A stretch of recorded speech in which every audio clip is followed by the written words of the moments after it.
Well, hello again, ladies and gentlemen. This is No Way Out Radio. Before I dive into part two of It's Called Free Will, quick recap of the last video.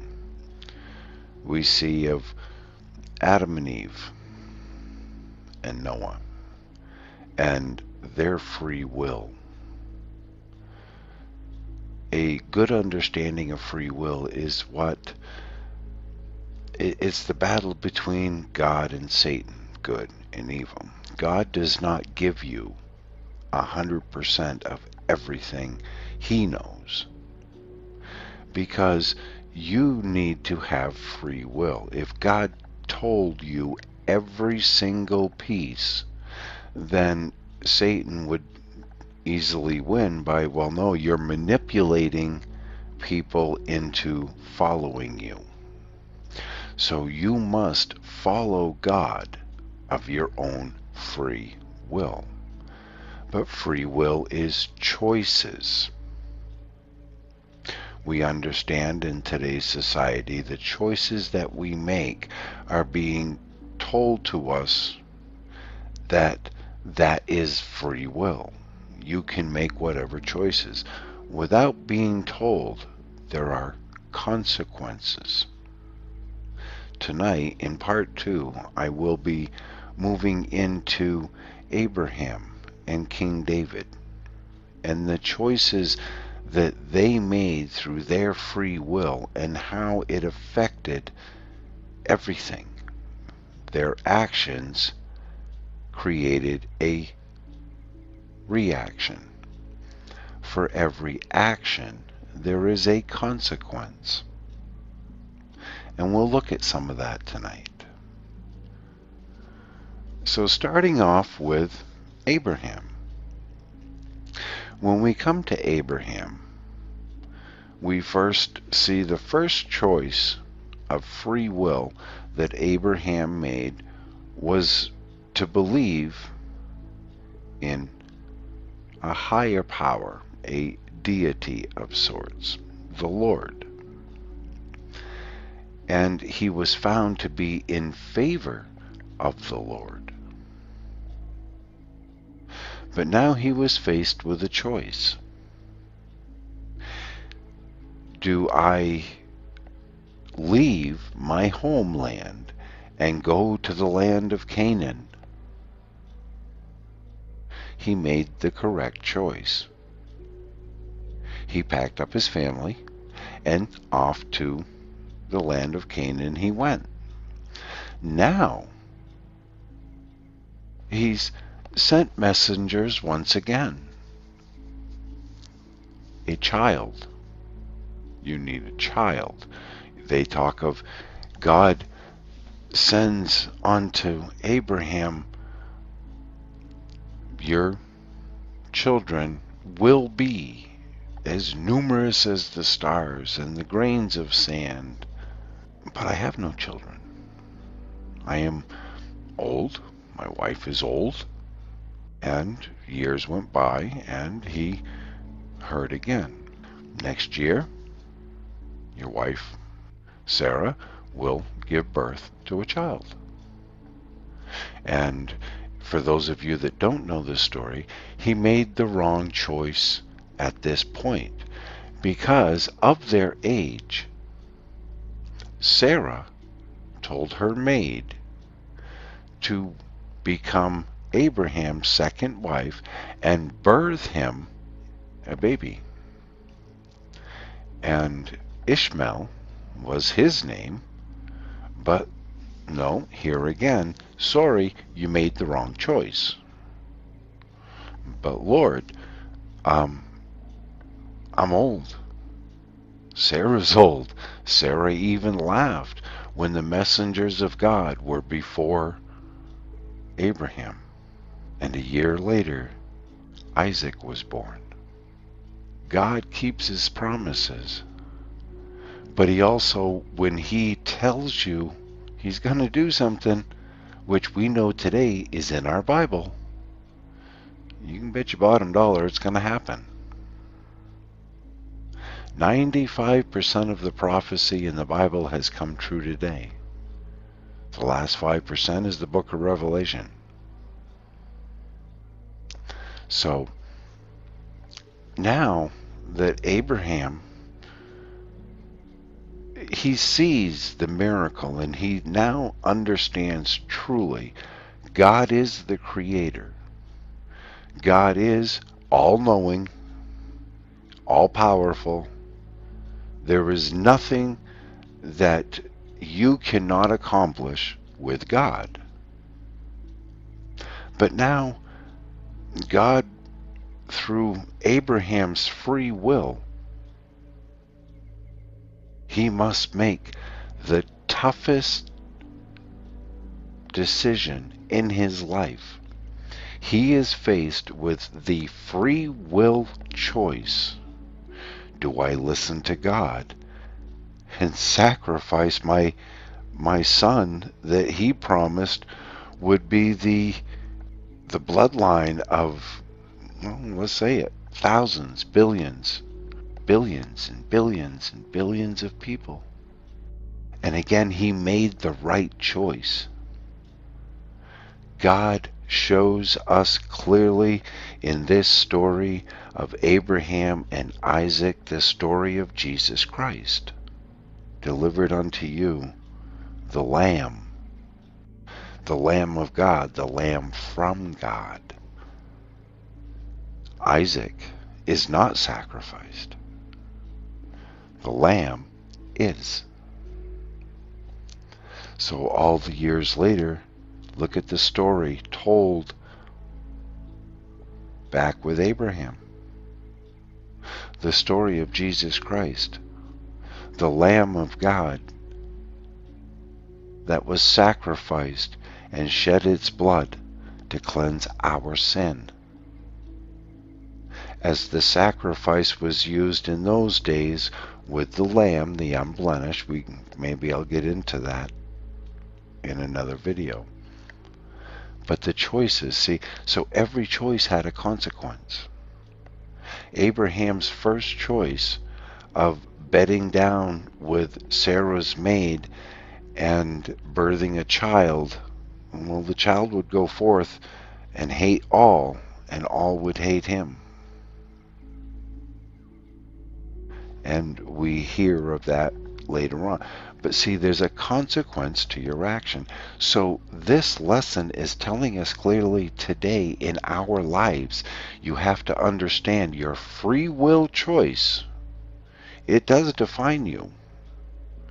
But it also is what you are being judged on through Christ and God. That's how free will works.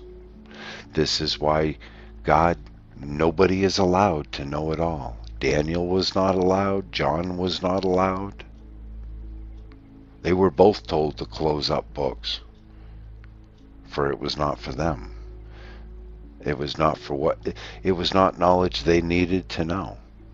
And God didn't want them to know. So they didn't know. So anybody today that thinks they know everything is, well, the Bible calls them a fool.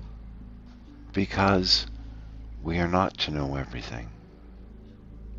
Knowledge and wisdom, faith leads to truth, and truth leads to knowledge, and knowledge leads to wisdom. But the wisdom is to understand and know that we don't have all the knowledge there is to be had. But we get our wisdom from the knowledge that we do have. And this is where we fall short today, because many people are told what that pertains to. This is the knowledge you retain. This knowledge, well, no, that's not knowledge. That's nothing. So people are dictated and directed up the wrong path. So when we come further in and we come up to King David, there are many, many free will choices, that the choice to do right or wrong was left up to the individual. This is why I will say individual, because we are to be individuals. We are held accountable for our own actions. I know people today don't want to be told that, but I'm sorry, that is the full truth. We are held accountable for our own actions. So when we come to King David, we're taught and they glorify how King David took down, as just a shepherd boy, took down Goliath. The truth behind it is, yes, he did. But King David was the only one that had faith enough in God for the whole nation of Israel. So the first choice, do I listen to my countrymen and cower away from this Goliath, or do I believe in my Lord, that my Lord will protect me and my Lord will see that I am the victor over such evil? And King David had enough faith in God to save his own nation. So when it did become his, now here again, King David's free will choices were becoming wrong choices. He had the choice. He could turn away from the window, but no. He looks out the window to the beautiful Bathsheba. So he's committed adultery already in his heart by looking upon her with lust. Now he's with her. He's committing adultery. He's committing so many sins, sending her husband out to the front line to die because he is in an adulterous affair. It is not acceptable at all in Israel in this day. And here's the king. So all of these bad choices made by King David all came to a head, and he was given the most difficult choice of free will in his entire life. It was put to him by the Lord in layman's terms for easy understanding. Who shall take the punishment for your sin? Shall I punish Israel, the nation as a whole, for the sin of you, the king, the leader over all of these people? No, Lord. Punish me. This will curse your family. Punish me. The nation and its people are innocent. They are innocent of these crimes against you. And it was to pass. The punishment for King David's sin was put upon King David, his family. His firstborn son to Bathsheba passed away, was taken. I talked about that when I talked about the Matrix. The firstborn of the womb belongs to the Lord. But we see in time how the consequences for King David's choices, his sons were being killed in wars, other sons were plotting against him in his own kingdom. They even basically stole King David's kingdom right out from underneath him.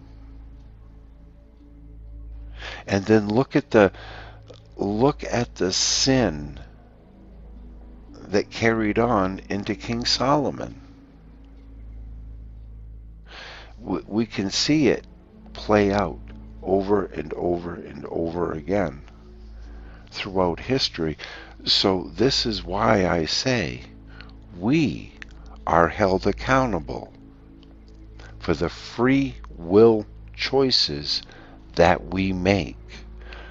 Man can pass all the laws they want, but no law of man trumps God's law. This is why they say we must be as children before the Lord. Because as children before the Lord and obedient to our Father that is in heaven. So that's what I have for this video for part 2. And oh, there will be more. So, until next time, ladies and gentlemen, this is No Way Out.